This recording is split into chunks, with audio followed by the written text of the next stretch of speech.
He was a lot better corner towards the end of the season. I feel like it's going to be a year two jump for him. Your rushing game was 70th nationally, 7th in the Big For Ten. the off-season stuff, it's done. It's dead. It's in the water. It's not coming back.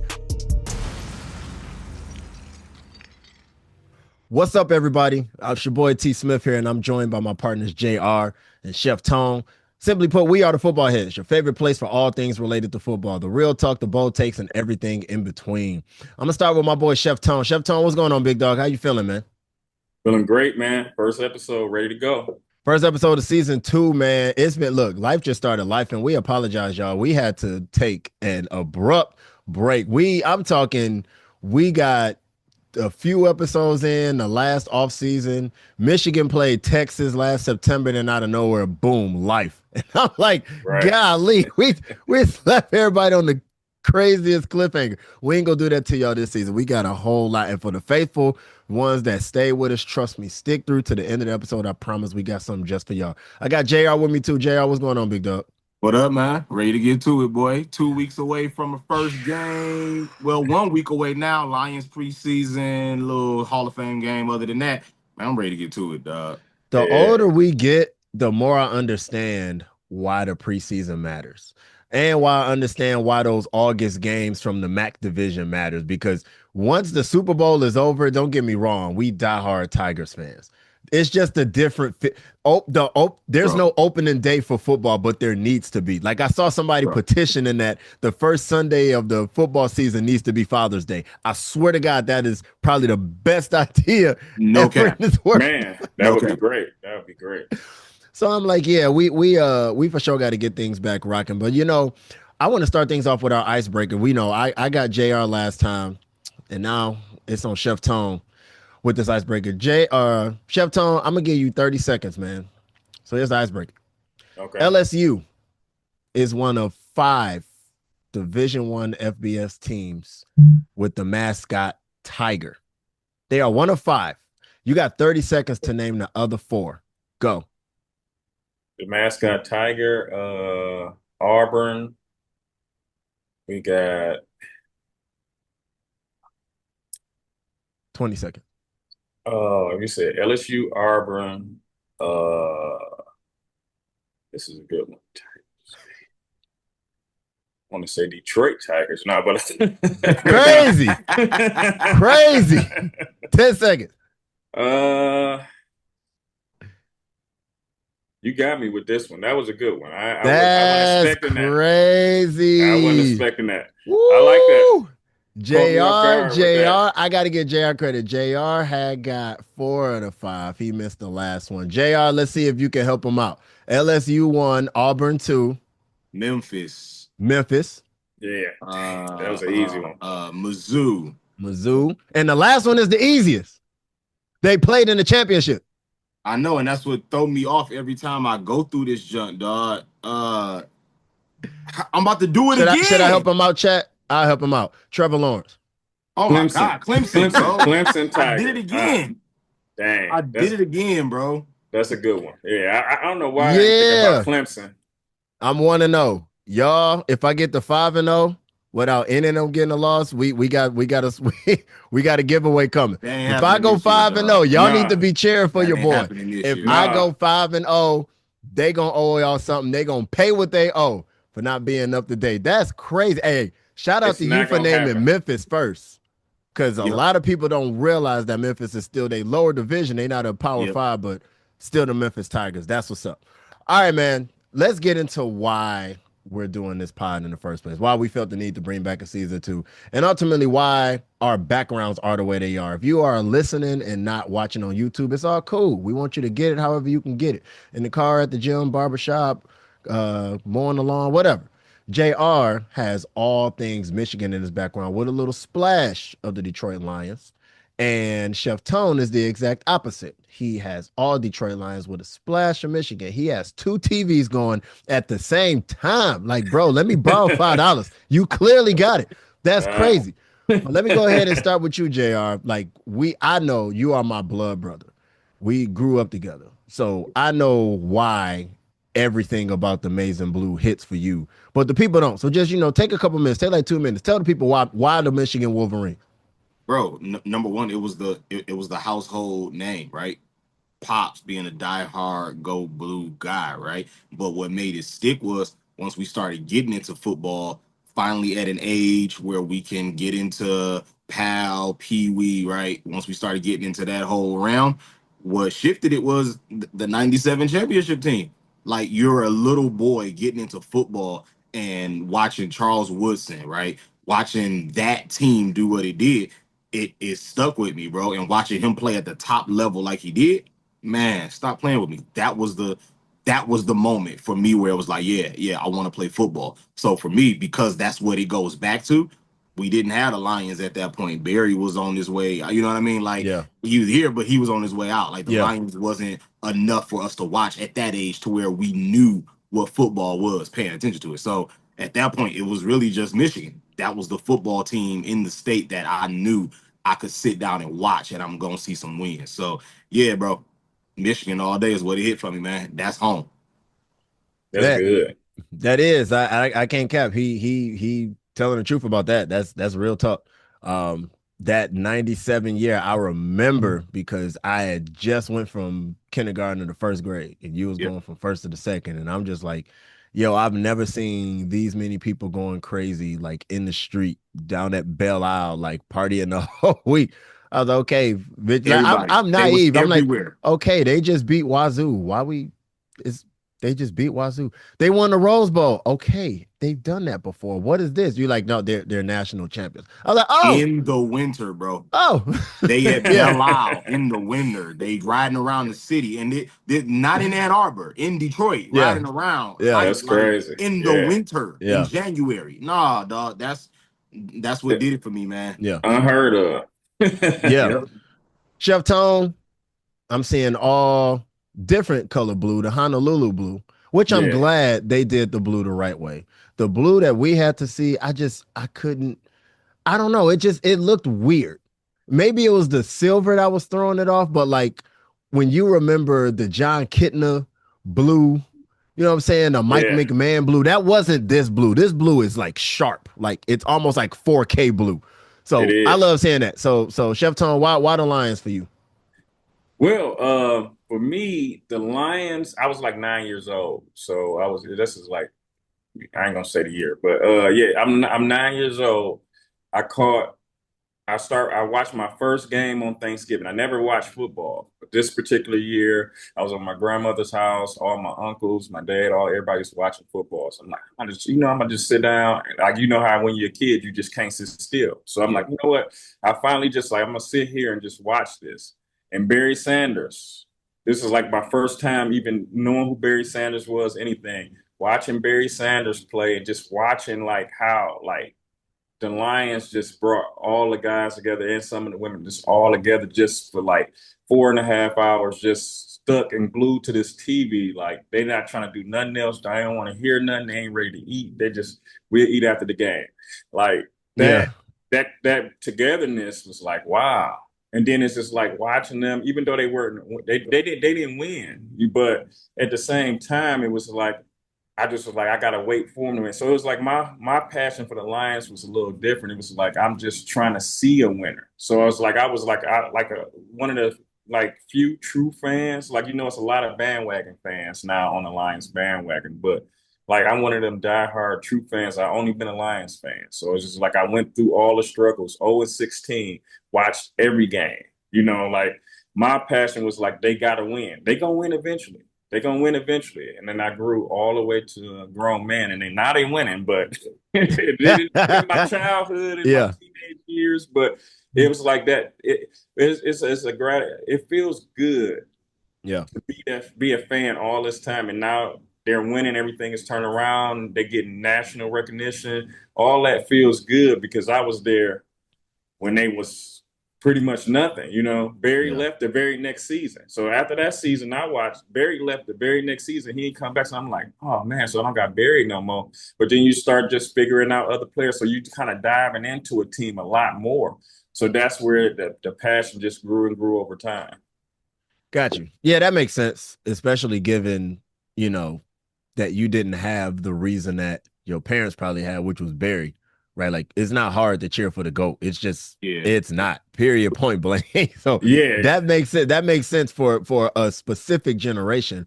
But for you to have come in at the tail end and to read the papers where it was like, what, 9 years retired? Not wait, what? You serious? Yeah. Like everybody else playing 15, 16 solid. Like he cut his own career in half by saying, I don't have fun anymore, so I'm done. But I respect that, man. I know that, again, if you're not watching on YouTube, this is going to make a lot more sense just as I speak. But I do got on my Spartan jersey and my Spartan hat. It's always go green, go white. But my team, as far as relates to coverage for the pod, is the Pats. And the Patriots, for me, man, it was always, for some reason, I was never able to pinpoint what it was. For some reason, I was just always a rebel. I was always the one cheering for the team that everyone was rooting against, because in my mind, it's almost like there's one kid at the park that nobody's picking to play kickball. Yeah. I'm going to go play with that kid.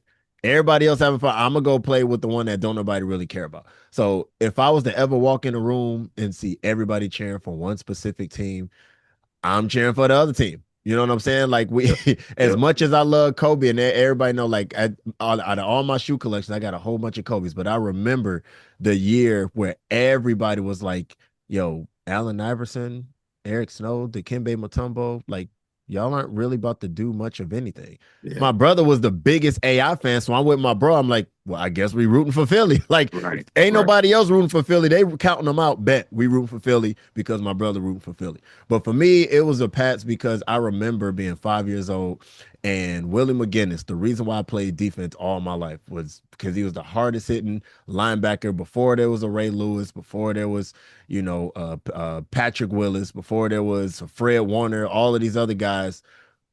There was Willie McGinnis. And I remember they were playing Cincinnati. The Lions had a bye week. I understand that now. I didn't know then. We were just watching the game, and I just saw him destroy whoever their running back was. And I was like, golly, who is that? I was like, that's the linebacker. So, okay, cool. When I get older, I want to play linebacker because I want to hit like that. And then it doesn't take much convincing when that same year they go to the doggone Super Bowl. They lose, but they made it to the Super Bowl. I'm like, okay, well, I'm sold on the Pats. It is what it is. Once you make it like to the big stage, and I know of us three, Tone, you probably the only one that couldn't have related because the Lions wasn't doing much of anything. But that 97 Rose Bowl that sold you, the Super Bowl that sold me. I'm like, cool, I'm staying with them through and through. And then it just helped that you get Tom Brady, right? And then it helps that you have arguably one of the best coaches to ever coach college or pro. So that's why it's Pats for me, man. But listen, we all have three teams that we are looking to at least meet the expectations that we have, and not so much that the world is placing on them. So it's a whole lot of expectations coming up. It's a whole lot of things that are being placed on the teams that we love to root for. But expectations aside from the team, expectations for you, just so the people can know who we are and what we present to this pod, what makes us different from any other show or any other pod. I'm not here to lift myself up by pulling anybody else down. So I will not ever on this show name drop a show just for the sake of pulling ratings from them to lift us up, right? That's not what we do. I don't have any slight for anybody else, any other show doing things the way they do. But we do know that there are things that we see in particular shows that we said, this is what's lacking. Let's present that to the people and take this to the next level, right? Let's do this and be more informative than we are contradictory. So I'm gonna start with you, Tone. What can the people expect from you this season? Oh, what you can expect from me is I'm gonna be real critical of my Lions. I'm not one of those fans that just like everything. Like, oh yeah, they did this. Oh, that's great. Oh yeah, everything is good. No, I'm gonna be real. If I don't like something, I'm gonna tell you. Yeah. I'm gonna also be well, later on in different episodes, I'm gonna be doing some parlays, just some simple three-leg parlays, so we can, definitely get some wins here. My slogan is gonna be "Let's eat." So every parlay, we win, we eat. Oh, I'm with that. I'm with that for sure. And because I'm the host, we gonna do a 50-50 split, meaning I get 50%, y'all both get 25-25. All right, bet. Appreciate you for letting us know that you about to win me some money. JR, What about you? What can we expect from you this season?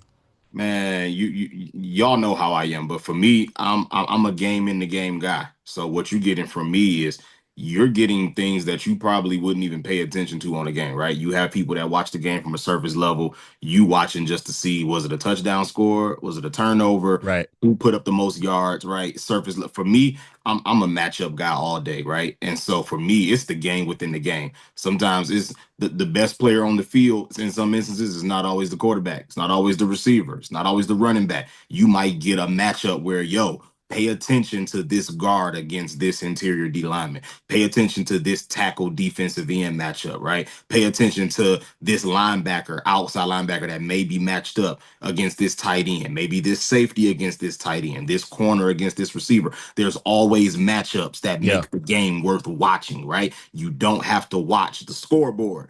There's things happening in the game that makes it worthwhile to watch. That's what makes me pull up and sit and be like, you know what? It's a Sunday at 4. It's not even a primetime game. I'm gonna watch the Raiders versus the Jacksonville Jaguars, right? Ain't no star power in that game, but there's some matchups in this that's, listen, if you tune in, you're gonna be intrigued by it, right? So giving fans something to pay attention to during the game that can help you. If you gonna watch football, learn football, right? That's the purpose. Good. I like You're it. gonna watch and learn. Yeah, I love that. That's for sure. I hope you patent that, because if not, somebody gonna steal it. That's a Yeah. fire. That's a fire saying. And listen, man, what y'all can expect from me, your boy T Smith, is strategy. You can expect play breakdowns. I love breaking down plays. I'm a defensive guy, so I'm more on the defensive side of things. That doesn't mean I don't know, care about, or understand offense. I know offensive schemes, plays, strategies, all of that. I just love being able to break down the play so that you can see how things were supposed to go. If they didn't go the way they were supposed to go, if they went well, why did they go so well? 9 times out of 10, the average fan sees something go wrong and they'll look at the quarterback and say, why did you do that? The quarterback throws an interception. Why did he throw that there? Well, you don't know the play. The play broke down. The pocket collapsed. That was it. You know what I'm saying? It might not have been on him. We learned that around 56, a little over half of the sacks that Caleb Williams took last year, as he led the league in sacks and set the record, was on him. Was him getting, you know what I'm saying? He was dancing with his feet. So you can't so much get upset at the lineman or say the line is bad. There were ample times where he met the threshold of being in the pocket as long as the average span of a regular play, which means you had the time. So I want to actually break down and help people understand the terminology of the game. Like JR said, if you're going to watch it, learn it. Like, learn personnel. When somebody says 12 personnel, what does that mean? 11 personnel. How many running backs and tight ends are out there on the field? What are the zones? What if I say hook to curl to flat, what does that mean? If I say cover 2, cover 3, cover 1, disguise blitzes, rolling coverages, what does that mean? If anybody out there are Patriot fans like me, why would Bill Belichick put his DB1 on the wide receiver 2? Like, why in the world wouldn't you put the best on the best? Oh, because if you're going against a Chad Johnson, which he hated going against, you're not going to put Akeem Talib or Darrelle Revis on him. You're going to put them on wide receiver 2 and then double team the wide receiver 1 to take him completely out the way. Now that wide receiver 1's out the way, wide receiver 2 is the number 1 option. Only he's being shut down by our best corner. Those are things you have to actually understand to be more objective than you are critical. So that's what I'm gonna be bringing to the game, and I'm excited, man. Let's go ahead and jump to our next segment. Let's jump to a few of these clips that we got. I'm looking forward to, first and foremost, this season. I feel like this season is a huge season for one person in particular, and that's your guy, Tone, Aiden Hutchinson. I'm looking forward to him coming back stellar, like better than ever. But let's take a quick listen at this clip to see what a few analysts have to say. He was on pace to be the defensive player. Absolutely. I mean, he was on an absolute heater in those first few games. And, the injuries, unfortunately. But adding Aiden Hutchinson back to this defense, I mean, that's a tremendous boom for the Detroit Lions. Adding Aiden Hutchinson to this defense. Keep in mind, you're just bringing him back. Right. Saying addition makes it seem like you didn't even have him, which blows my mind, because that's not a diss. That's to say what the Lions were able to do with 17 players out because of injuries, literally picking guys up off the street, and you still managed to go 15-2. That says so much about this defense that you have now added not just to DJ Reed, but you bring back the key piece, the cornerstone, your perennial player in Aiden Hutchinson. So, Tom, what you been hearing, man? What can we expect from Hutch coming back from a season-ending injury? Well, you can expect Hutch to.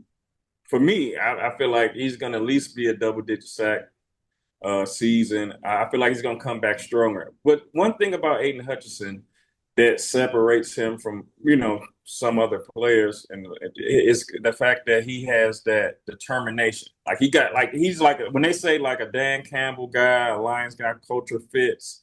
Aiden Hutchinson is that in itself. Like he's just driven. This guy, like I remember I watched him, I must just say this real quick. I remember I watched him on a podcast. And if you ever, like when you watch his interviews, Aiden Hutchinson is actually like, when he goes on these interviews, he really doesn't have much to talk about, but just football. Like all he tell you, like I watch film, I do this, and he be like, do you go out and party? Not really. I don't really have time for that. I just watch film. Like, so he's young and he just so focused on the main goal is winning and being better every season. So I feel like this is and it's also going to be a contract year for him, as far as extension wise. He's going to be like getting a big payday right now. I think it's at so Watt got 42 million, I believe. So, that next contract for Aiden is going to be big. So he's going to have to perform this season to go ahead and get that contract, which I feel like he will. I feel like he's the difference maker. I mean, that's a double-digit sacks. Yeah, I think with that, it's just like I said, it's blowing my mind that we are saying the word addition as if he was not already a member of this team.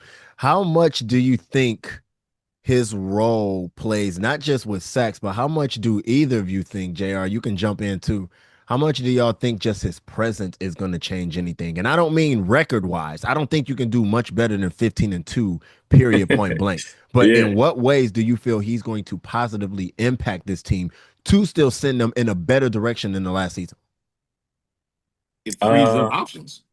Like if it doesn't do anything else, it frees up options on that defensive line, right? Where right now you still don't know who's his sidekick on the other side. Marcus Davenport, all right, see it to believe it. Dog can't stay healthy. But I mean, like right now, if I'm looking at what do we have on that defensive line, a guy like a Hutch, he's going to command attention, right? Whether he's standing up, whether he's in a 3 technique, whether they put him inside, whether he's bull rushing, whether he's lined up at outside backer and covering in the that flat. Wide 9. You have to account for him, and by that frees up other guys that may not be as stellar, they may not be spectacular, but that frees them up because the offense is going to be so worried about where is Aiden Hutchinson. That's one of those where as a quarterback, you line up, you're looking for who's my guy, who's my green dot guy on this defense. You're not looking for that. Where is Aiden Hutchinson lined up? And because he's not your prototypical, he's going to be lined up on the left side of the defensive line every time. That's not him. So you have to account for wherever he's going to be, and that's going to free up someone else somewhere easily, bro. Yeah, I definitely agree with that. Like you said, it's going to be in the back of the quarterback's mind at all time. Like, where is this guy at? Once he hikes the ball, it's a clock.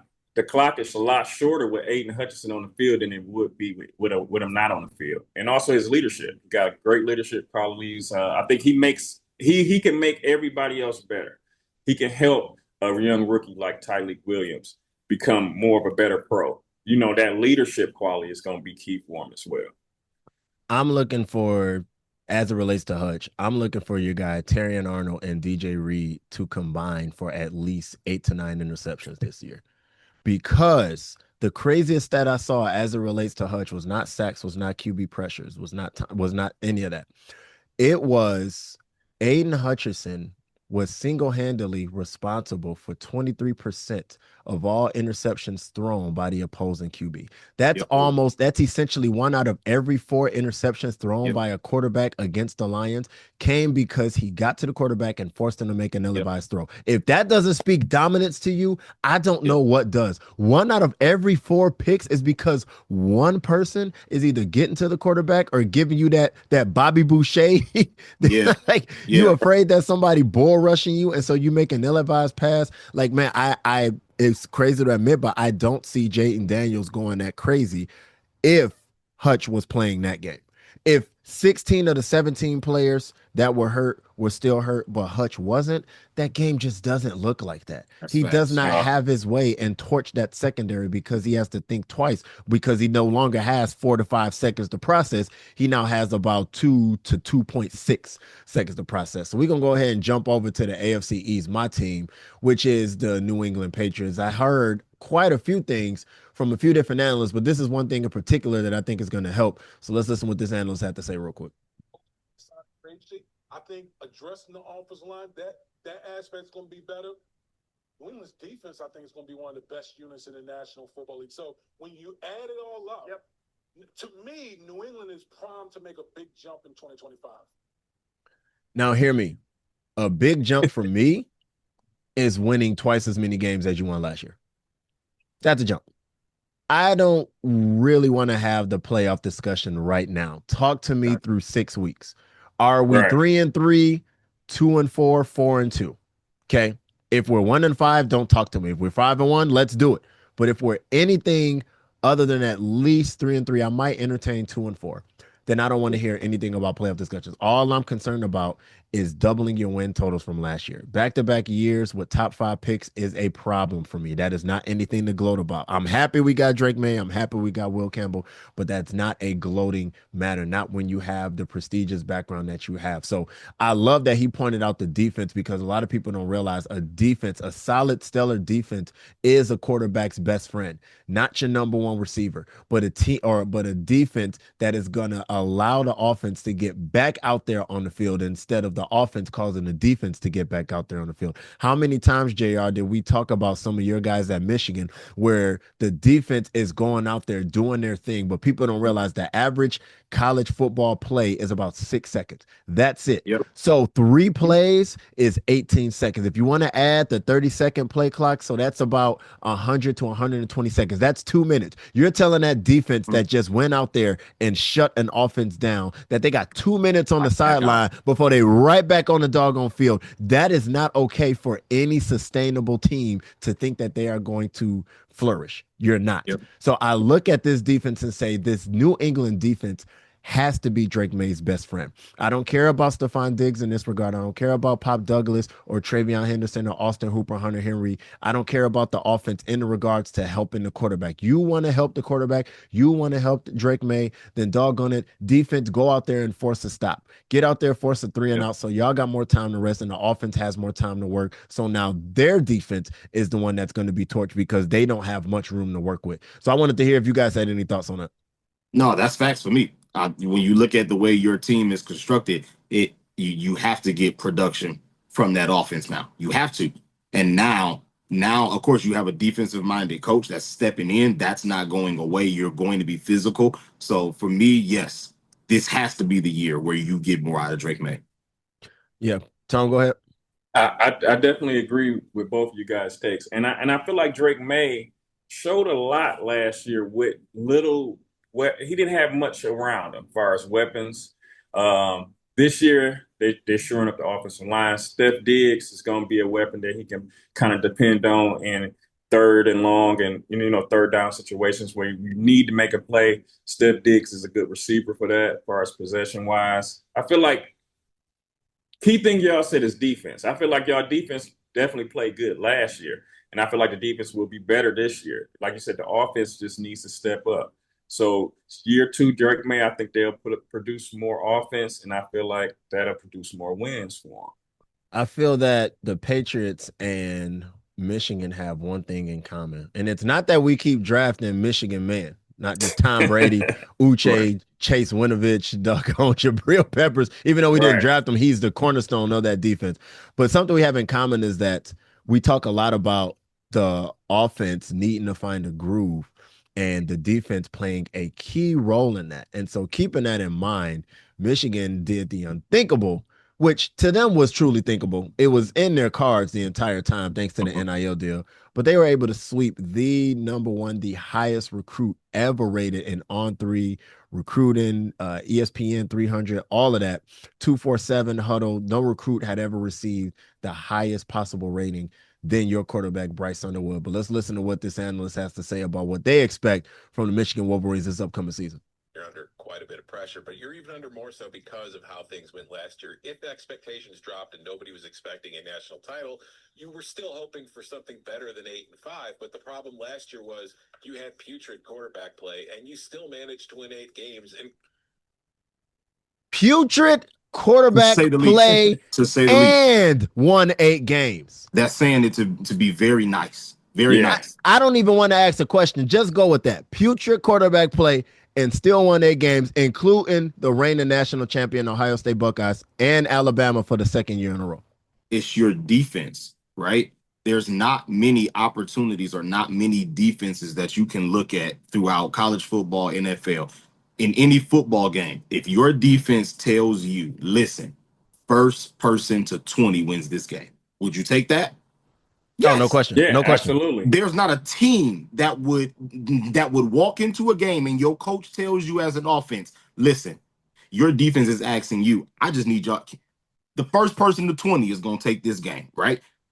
That's what this Michigan team was looking like last year, where your defense is putting up stops, and then eventually it's been, and now they breaking because now your offense couldn't solidify drives, and I mean consistently 3 and out, like no long sustained drives. We talked about it on our previous introduction here, where as an offense you're 113th total offense.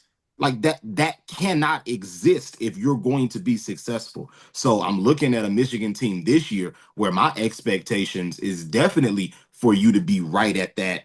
I am looking like an 8-4, 9-3 season, because again, you're looking at a team in which you're bringing in a lot, right? You don't have a lot returning to this team, top talent, key level, right? So it's still a rebuild year for you, right? Offensive wise, you lost your offensive production, right? You lost your running backs. You lose Colston Loveland, 1st round pick, right? You lose 2 offensive talents on your offensive line. So offensively, even though the cupboard was still bare and you were still trying to build some things and that offense wasn't what it was, you're back in that same point again of trying to put pieces in the pot, right? So for me, it's Bryce Underwood coming in. You saw the end of the year with Marshall having a good performance against Bama.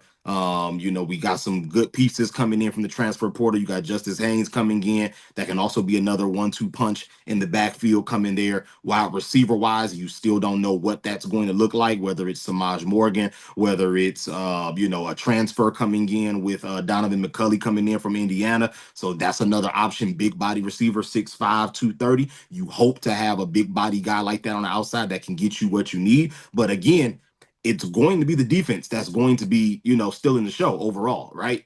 On the defense, you got arguably a top 10 pick in Derek Moore coming back at edge, right? You got 2 stellar linebackers coming in with Barnum and Barnum and Hausman coming in. So you're solid there. And then don't get me started on the transfers with the Metcalf twins coming in from Arkansas. You got a starting safety and a starting cornerback coming in. So for me, Michigan, I expect this defense to still be what it was last year. Offense, I need you guys to be middle of the pack.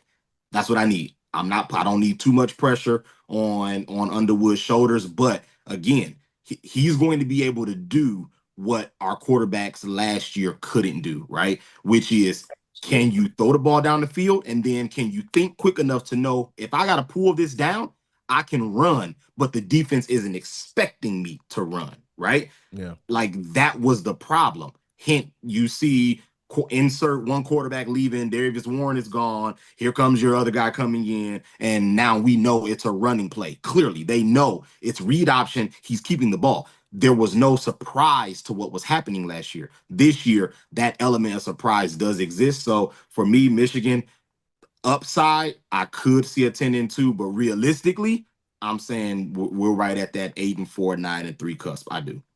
Tone, go ahead.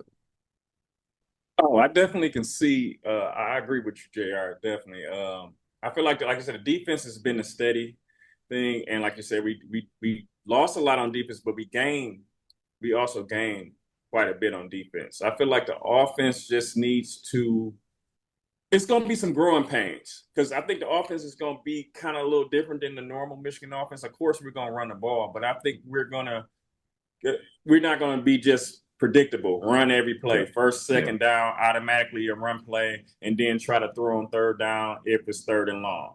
I think we'll be mixing in more passing on first down, mixing in more passes on second down. Like you said, QB keepers. I think that's going to be a thing with Bryce Underwood. So I feel like the offense will improve, but it's going to be a lot of growing pains early on. So hopefully, I feel like if they can get through that with the transition in the offensive plays, I think they could definitely win 9 games and maybe possibly, I don't know how the landscape of the college football playoff is going to look this year, but possibly being a run for, down at the end for a spot in the college football playoff. Yeah, them 2 words. Yeah, you lofty. I ain't going that far. 9-3. It's a 12-team playoff.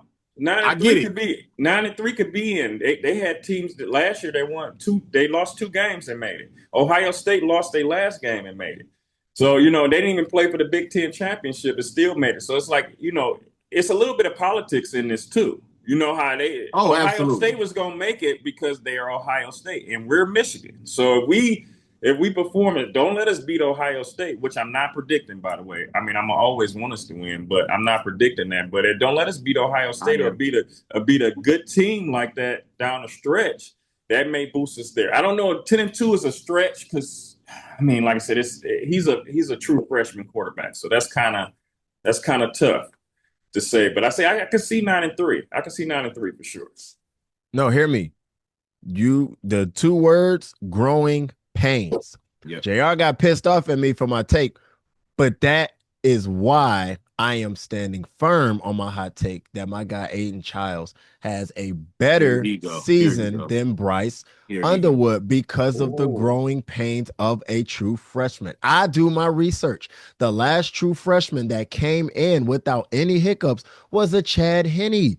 We was in school. We were breaking crayons when Chad Henne was doing. We had jumbo pencils and erasers when we was tracing inside the lines when Chad Henne was there. That was the last true freshman to come in and be solid. Tate Forcier didn't work out. Devin Gardner didn't work out. Then y'all started hitting the portal with Wilton Spate and Shea Patterson and all of these other guys that you kept trying to bring in. So hear me. I'm not at all suggesting that he's going to have a better career.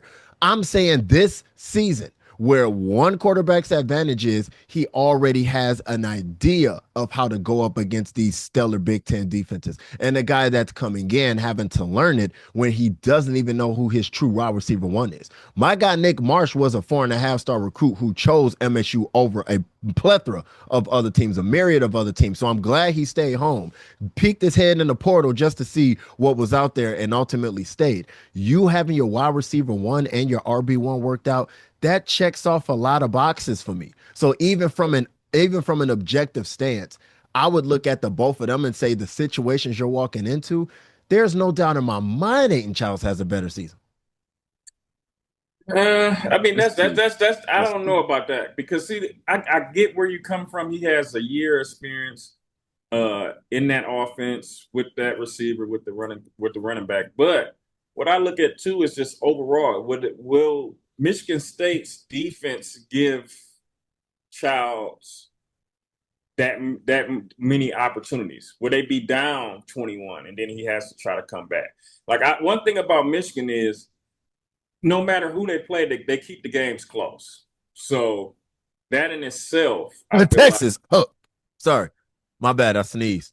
My bad. I'm just saying they keep the games close. So I feel like Bryce Underwood, even though he's a true freshman, even though he's going to have a lot of pressure on him already, I think the games will be a little bit more tight.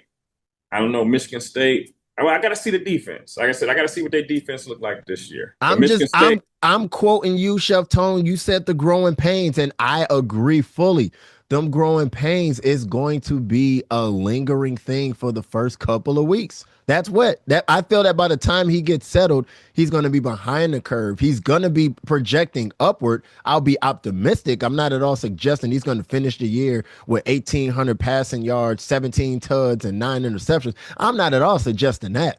But I Right. am saying, based off of the trajectory of a true freshman coming in, aside from Chad Henne, it has never looked good for a true freshman to be placed in this type of predicament. And keep in mind, Chad Henne did also have Mike Hart, probably the best running back that y'all ever had. What, 500 something career touches without a fumble until the last game of the year, which was against Florida. So it also helped to have your a solid ace by your side, that Pat White, Steve Slayton type. But JR, go ahead.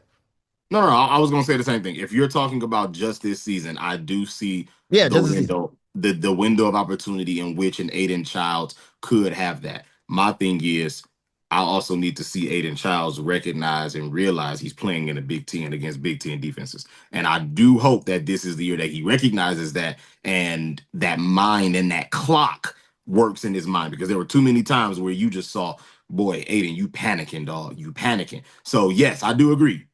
Those growing pains could have been last year. And then I look at your schedule. Your schedule is a little more favorable than what ours is. So I can give you that for sure. It's a lot more favorable. We wasn't in trouble for stealing signs. Let's go into our next segment. Let's get into our last segment, y'all. And we actually going to start off Michigan MSU edition. I got a few questions I'm going to throw at these guys. We got this quick little segment we want to do every week. We are going to attempt to end it this way. It might not always happen, so don't hold us to it, but we just gonna do some fireballs and some hot takes. All right, so Michigan MSU edition, y'all probably got 15-20 seconds to mull over it. Give me a decision, give me a thought. At the end of the year, we'll look back and just kind of tally certain things up and see who's still where. We cool with that? Fair enough, dude. Cool. Bet. Let's start Michigan MSU edition. We already kind of got a little sneak peek at that. More passing yards at the end of the season. Bryce Underwood, Aiden Childs. Aiden Childs. Bryce Underwood. I'm going against the grain. I'm going against the grain. You're a Michigan fan. How's that going against the grain? No, I'm just saying that's not the odds wouldn't be in my favor for Bryce to have. Given that you don't know, aside from Samaj Morgan, how anything's going to play out compared to Aiden. Yeah, for me, I'm going to go Aiden just because, like I said, he's had that year to get all of those wrinkles ironed out. He now knows how to process. He had to go against two teams that ultimately made it to the playoffs, in Oregon and in Ohio State. He had to legit look at both of those defenses, attempt to understand them, did no such thing. And that was your first year. That was, even though he was a transfer sophomore, that was his freshman welcome to the Big Ten scenario. But I think he bounces back. So I think he has more passing yards, more rushing yards. Bryce Underwood or Aiden Childs? Bryce Underwood, no doubt. I'm gonna go Aiden Childs. I'm listening, and I'm going there for two reasons, right? Because I could see a scenario in which Michigan still comes out and doesn't name him the starter for the first game, right? So that's one game down that he's not getting. Right, I can see that as well. I could also see them wanting to protect him in his first year and try to, hand this ball off and only run in emergent situations and only sprinkle some of those QB keepers in there. Aiden Childs, we've seen what he can do. Pull and go. If he don't see his first option, pulling and going. The Michigan offense is still going to be predicated as a run first option, one, and then also when it is a passing down, check your options. 1, 2, 3, boom, go. Maybe 1, 2, go. Aiden, I'm still looking at Aiden for what he is, for what I saw last year, and that's option 1, not there. Tuck, he's gone. So I'm gonna go Aiden. Yeah, I'm going Bryce. I'm with you, Tone. I'm going Bryce. I think what I love now, understanding the combine more, is that there are people that when they show or highlight somebody and then they put somebody next to them and they view it as a comparison. I learned from guys like Rich Eisen and the like that it's like a comp isn't a comparison, it's a compliment. Yep. So we are complimenting you for saying you remind us a lot like him. This game has been around for so long that at some point you're going to start emulating somebody else, even if you don't attempt to do so. Yeah. I think that Bryce Underwood putting on that much weight, we're about to see the closest thing to Cam Newton that year at Auburn his Heisman year, at least running the ball. I don't think he put on that much size just to protect himself. I think he put that much size on to dip his shoulders and to tell a couple of these linebackers, hey, here's a couple middle fingers for you. I'm not scared of y'all. I'm 18. I was the #1 recruit for a freaking reason. I came up here for a reason. I'm not running from smoke. I'm coming right up the street from Belleville to Ann Arbor, and I want all the smoke. So I think that he's going to have a lot more designed runs. I think Aiden, to your point, JR, is going to be a lot more panicking. The pocket is collapsing. I got to keep the play alive. I try keeping the play alive. Yep. Now I'm going to tuck and run. I'm going to be a passer as long as I can. I'm tucking and running. I don't see that with Bryce. I see actual designed runs. I see Sharon Moore treating him like a Jalen Hurts. Get up under center and get me 2-3 yards every here and there, where we look at the end of the game and we like, how the hell did he have 9 attempts? Like, not scrambles. Yeah. You had actual 9 rushes, 9 attempts. So I'm going to get that one to Bryce Underwood. Last one for the Michigan MSU edition. More credit for the win and blames for losses. Bryce Underwood, Aiden Childs. Who's going to get credited for wins and blamed for losses more as a quarterback for their respective team? Aiden. That's tough. That's tough. Because with him being a #1 recruit, they could put a lot on the shoulders. Aiden Childs, second year in Michigan State. Okay. I'm gonna go with Aiden on this one, because I think since he's a true freshman, I think they give him a little grace. Yeah, Aiden swept the board. I go with Aiden too for reasons y'all already mentioned. I don't see Bryce being given a short leash. I just don't. Not after the scrutiny. I know I joked at the sign stealing, but the scrutiny that Michigan has had to endure with Harbaugh leaving, Sharon taking over, and that loss to Texas just put the worst taste in a lot of fans' mouth. And it's like, I don't know what you all expected. He left, and a lot of people left with him, and your best weapons left too. That matters. Your Heisman or your national championship winning quarterback is gone. That matters. Like, you came into the season not having a solidified quarterback one. That matters. So I don't see Bryce going into a situation where they're like, yo, you either big or bust. No, you're going to take your time. You're going to develop. And I think the best thing they can do is you said it before, JR, let him play his game. Do not morph him into a black JJ. Don't morph him into something he's not. Let him play his game. Let him do what he needs to do. And until he learns, Sharon going for sure take ownership. But I think Aiden's for sure going to be the one that gets credited for wins and blames for the losses, more heavy on the blames for the losses. All right, jumping just to the NCAA in general. Which SEC team has more wins in their division? Bama, Georgia. Conference, I should say, not division, not East or West, but conference, because I know they got rid of that. Who has more wins at the end of the season, Bama or Georgia? I'm going to go Georgia. I'm going to go Georgia. If it ain't broke, don't fix it. Bama still got too much to prove. Georgia, the system is still intact with Georgia. Alabama, you're still trying to decide whether you still want to be the Saban Bama or you want to be the new Bama, right? So, I got to go with Georgia because the system is still built there, man. I'm going Bama. I think that, both teams are starting fresh with a new quarterback, but the edge I'm giving to Bama is Ryan Williams is a freaking dog, man. Oh, man. He is a freaking dog. Crazy. Oh, my God. Any quarterback, it don't matter who you are. Any quarterback is going to go nuts having him. And I don't see Kalen DeBoer just rolling over, accepting that atrocity of a season that you had. Similarly to Sharon Moore, there's a lot of similarities. They're synonymous right now. I don't see him taking that, knowing that people are saying, yo, this year, if you don't get it done, we want you gone. Like, period, point blank. This is not the way, right? The same thing was with Gerard Mayo and the Pats. You went straight from Belichick to a guy that never called a single play a day in his life. He was a linebackers coach, got promoted straight to head coach, had no idea how to run the team, how to control a locker room. So I think Kalen DeBoer feels the pressure, and that ultimately they find a way to sneak 10, possibly even 11 wins this year. Which conference has more playoff teams, the Big Ten or the SEC? Big Ten. Yeah, I got to go Big Ten. Sweep the board. I'm going with Big Ten too. I think that's one of the biggest reasons why there's so much hoopla about the structure and the format is because they got so upset with not seeing an SEC team in the championship itself. You had the Big Ten and someone that's not even in a conference, and that pissed you off so much because you were banking on Texas the entire year after what they did to Bama. You were banking on Texas the whole year, and when that fell through, however you want to put it, the SEC, they just wasn't here for it. So I see them trying to find a way to bounce back, but ultimately, the Big Ten with Oregon and with OSU and with Penn State. Penn State is always good enough to get there, but never good enough to stay relevant.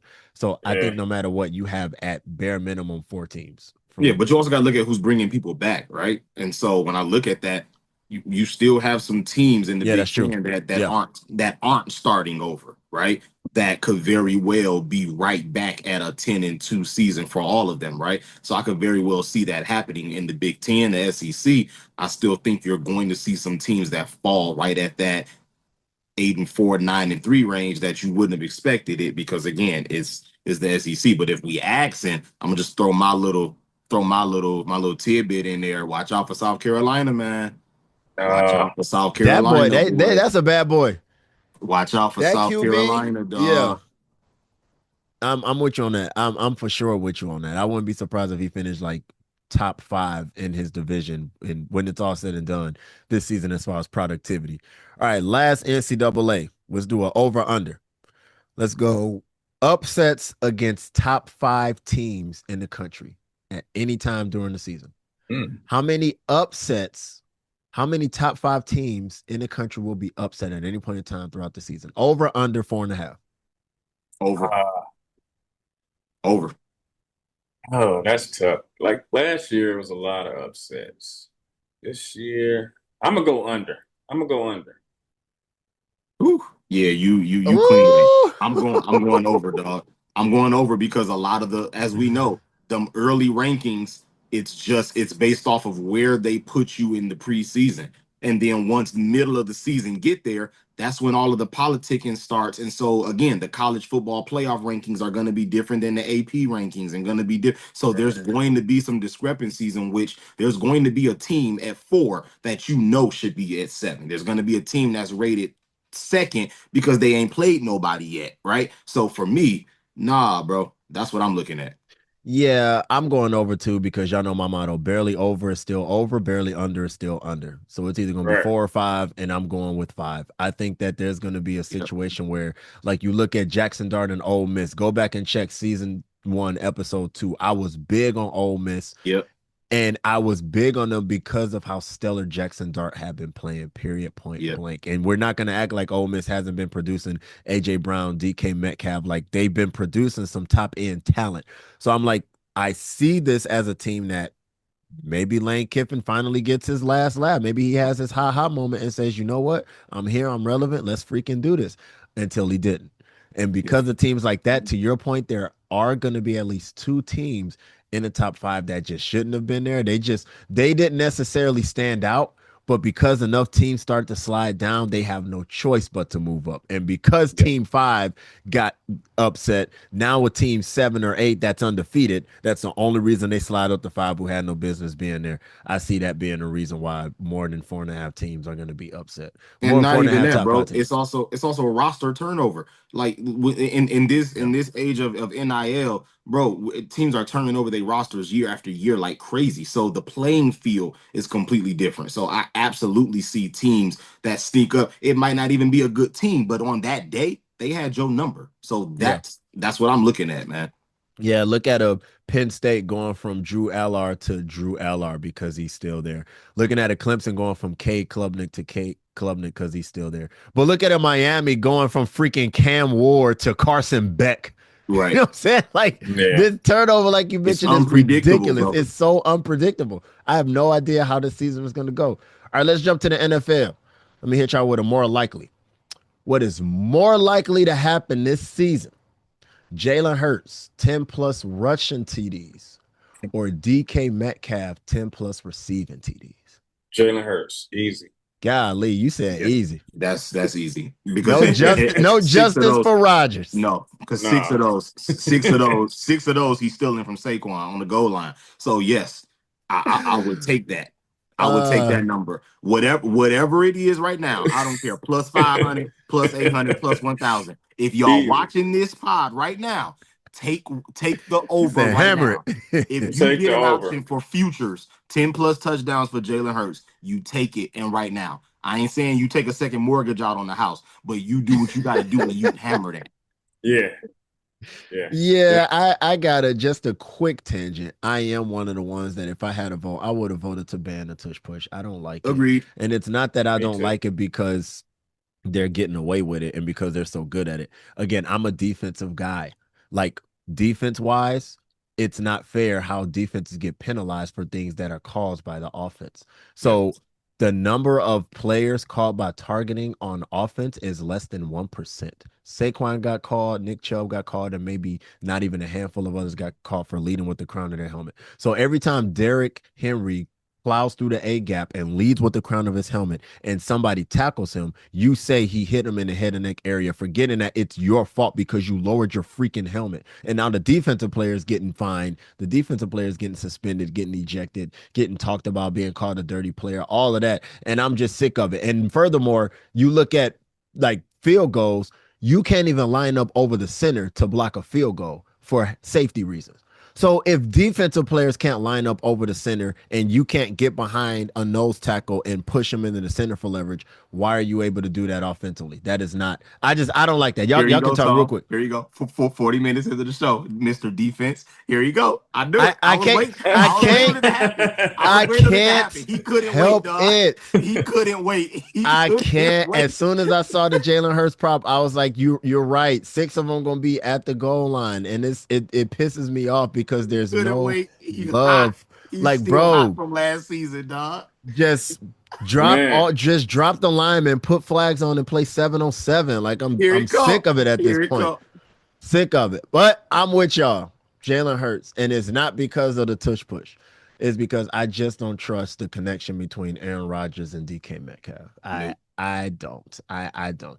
I look forward to hopefully your boy Roman Wilson getting some shine, but I don't see DK getting 10 plus receiver. I see probably around 60 to 70 receptions, probably 800 yards. So 60, 800, and probably 7 or 8. That's Pittsburgh, what I'm thinking. Bro, they running the ball.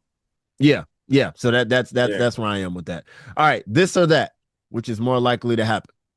Jahmyr Gibbs, 2,000 all-purpose yards, or Joe Burrow, 5,000 plus passing yards. Joe Burrow. Gibbs. He almost had 2,000 last year. They gonna be playing from behind so many games. Like you paid your entire offense. You don't even know if your defensive end reporting to like Joe Burrow gonna be throwing for his life, dog. Like that, to me, that man might go for 6,500. He throwing his life. All right, it's Joe Burrow, and he might hit 5K by week 10. All right, but I'm gonna say this. This is the one thing that I think about. Joe Burrow normally gets hurt every other season. That's a fair. So that's a tough one because every other season he's hurt. So last year he played all season. This may be the season that he has an injury. So I don't want to. 5,000 ain't easy. Jahmyr Gibbs is gonna get more touches. They already talked about he's gonna get more touches in the passing game. Yeah. He had over 1,900 all-purpose yards last year. Yeah. I mean, I just feel like it's fair. I'm gonna go with Gibbs. But I get your point on Burrow though. Burrow puts up crazy numbers though. He does. He should have won MVP if his team would have made the playoffs. Yeah, I'm going to go Burrow too. Both of your receivers are happy. They both got paid. T. Higgins, much like Chris Godwin, chose to stay with his respective team. Took less money, but that just means he's happy. He's confident with his team. I'm going with Joe Burrow for that simple fact that they showed the stat that I believe they said 6 games, Joe Burrow threw for 350, 2 tuds, and 0 interceptions. And on those 6 games, they went 1-5. Yep. Right. So if I'm getting you all of that, they also showed that they lost every game where they scored 33 plus points. So that's not okay. That is not okay. But we saw that with John Kitna. We saw that with Stafford, where you're just naturally coming from behind and playing from behind. Pafford. Exactly. Yeah. Where it's like you look at the stat line at the end of the game, and it's like, well, yeah, of course you're going to pay the guy because of the stat line. But when you watch the game, it's like, okay, that was a lot of garbage time. You stayed in hoping that they might become relevant. So the final score might be 35-27, but it was 31-12 for a majority of the game. So they started to pull people. Last one, and we're going to get up out of here. More likely, Pats make the playoffs or the Steelers don't. Steelers not making the playoffs. I love that silence. I ain't gonna lie. I did my research with these questions right here. You asking me to take my petty hat off because I'm gonna always go against Aaron Rodgers, but I can't go against my dog Tomlin. But at the same time, eventually that streak has to end, right? But at the same time, if I look at your division, man, I'm gonna have to go Pittsburgh. Don't make it. I have to go Pittsburgh. I get it. They've retooled some things, and it. Nope. I can't do it. Patriots not making it. Patriots not making it. I'm with you. I'm looking at defense. Yeah. I'm not defense. I'm looking at the conference. I'm looking at teams you're gonna be playing into divisional. I still say Buffalo is taking that. So for sure. You know what I'm saying? And so for me, I look at that new coach. I gotta put more. I put more stock in a Mike Tomlin's veteran leadership, getting his team together, making the playoffs, and making the playoffs with a 9 let's be honest, he can make the playoffs by winning 9 games. Like that's probably what's going to end up happening. So I still say a 9-win Pittsburgh has a better shot of getting in than a first-year coach with the Patriots that's probably going to go maybe 7-8 games. No, but he said Pittsburgh not making the playoffs or New England making it. What's more likely to happen? So I got to. So that's what I'm saying. I got to go.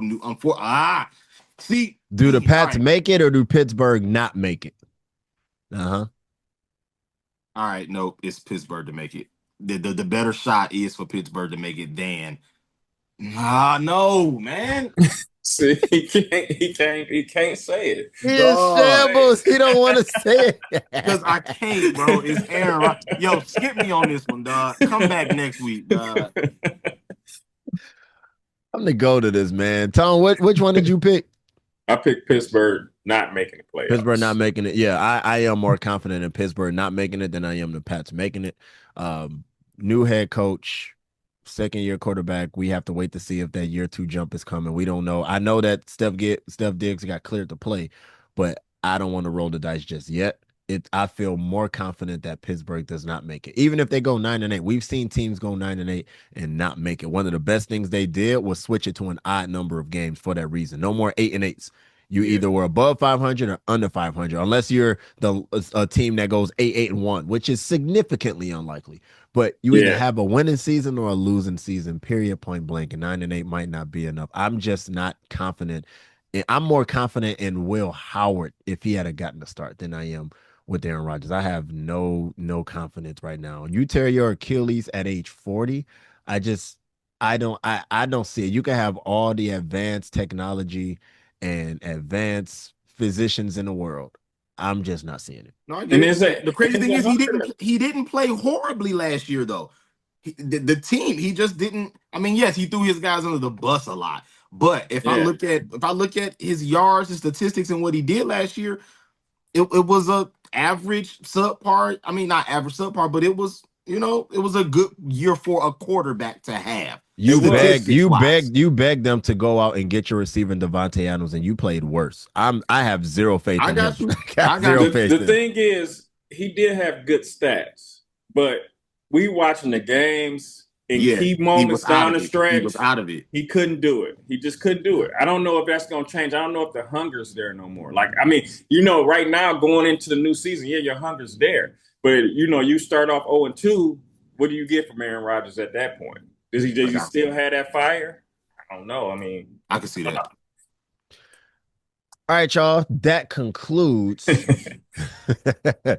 our fireballs and our hot takes. JR had to skip one because that boy he was bamboozling himself. He was bamboozling himself. That boy said that boy JR said that he would rather wash his car with a Q-tip than to ever support Aaron Rodgers, and that is diabolical. diabolical for him to say, but I stand with him on that. I ain't mad. I ain't mad at him with that. Listen, y'all, I appreciate y'all for checking us out for season 2, episode 1. Listen, we got a lot of fun stuff coming your way, a lot of great stuff coming your way. There will be 50 lucky individuals that will be placed into a raffle to win a brand new, authentic NFL jersey. All you have to do is follow the guidelines that we are going to post on social media. For those that are too antsy and don't want to wait, we are going to make a social media page for the Football Heads podcast. The first 50 people to follow are going to be the first 50 or the only 50 people that get put into the raffle. And it's completely free.